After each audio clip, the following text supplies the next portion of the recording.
मेरी दोस्त ने थी नियाज़ करवाई और हम सब थे नाश्ते पे इनवाइटेड। हेलो गाइस, अस्सलाम वालेकुम। मैं हूं कमल शहजादी और मैं रहती हूं पुर्तगाल में। अब ग्राउंड फ्लोर पे घर होने का एक सबसे बड़ा डिसएडवांटेज ये है कि आपको इतनी स्पेस नहीं मिलती जहां पर आप लॉन्ड्री करके कपड़ों को ड्राई करवा सको, बिकॉज धूप ना होने के बराबर होती है। ऐसा नहीं कि सब ग्राउंड फ्लोर्स में धूप नहीं होती है, ये डिपेंड करता है कि आपकी बिल्डिंग की डायरेक्शन और सूरज निकलने की डायरेक्शन क्या है। सो अगर मैं अपनी बात करूँ तो हमारे ग्राउंड फ्लोर पे बिल्कुल भी धूप नहीं आती थी। मैं अपनी मम्मा को कॉल करके बता रही कि मम्मा यार, मैं जब भी निकलती हूँ ना बाहर तो मैं सारे काम करके निकलती हूँ कि मुझे घर जाके बहुत रिलैक्समेंट चाहिए, टेंशन नहीं चाहिए बाहर भी होते हुए कि मैंने घर जाके खाना बनाना है या मैंने सफाई करनी है, कोई काम रह गया। मैं लेट होना पसंद करूँगी लेकिन और ये सब बात सुन के मेरी मम्मा का रिएक्शन बस इतना था कि कुछ ज़्यादा जल्दी आपको हदायत नहीं आ गई। और मज़े की बात तो ये है कि हमारे घर कोई काम वाली भी आती थी तो वो एक एक चली जाती थी कि बाजी आपके पास तो 4 बेटियाँ, आपको किसी काम वाली की क्या ज़रूरत है। मतलब सोचो ज़रा यार कि मतलब 4 बेटियाँ और ये सोच के लोग काम नहीं करने आए। इंटरेस्ट नहीं, ये मस्कारा इतना ज़बरदस्त है कि इसको लगाने के बाद इसकी 2 से 3 कोट्स के बाद आपको किसी भी फेक आईलैशेस की ज़रूरत नहीं है। ये इतनी अच्छी इसको कवरेज देता है।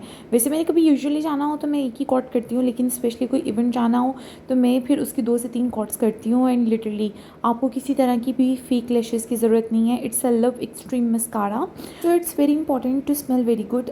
ऐसा नहीं कि आप किसी से मिलो तो ही, आपको घर में भी खुद से बहुत ज़्यादा रिफ्रेशमेंट फील होना चाहिए। And it was my full look. 2 बजे का टाइम था और हम वहाँ पहुँचे 4 बजे। अभी एक जो प्रेशर होता है ना, अगर आपने अकेले जाना हो, आपकी फैमिली अकेले जा रही हो, then it's totally normal if you are late.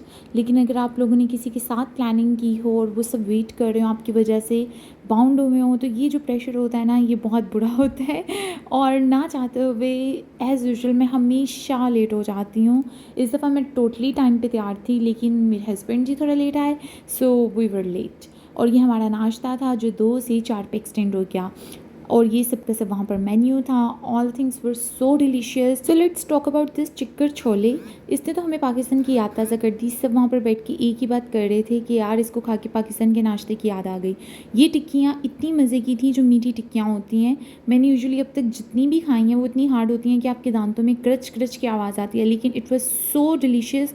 ये इतनी सॉफ्ट थी, आपके मुँह में से घुल रही थी। सो ओवरऑल डे बहुत अच्छा स्पेंड हुआ वहाँ पर। और फिर शाम के टाइम में घर वापस आई। शाम हो चुकी थी, सर्दी बढ़ रही थी, इसलिए मैं टाइमली घर वापस आ गई।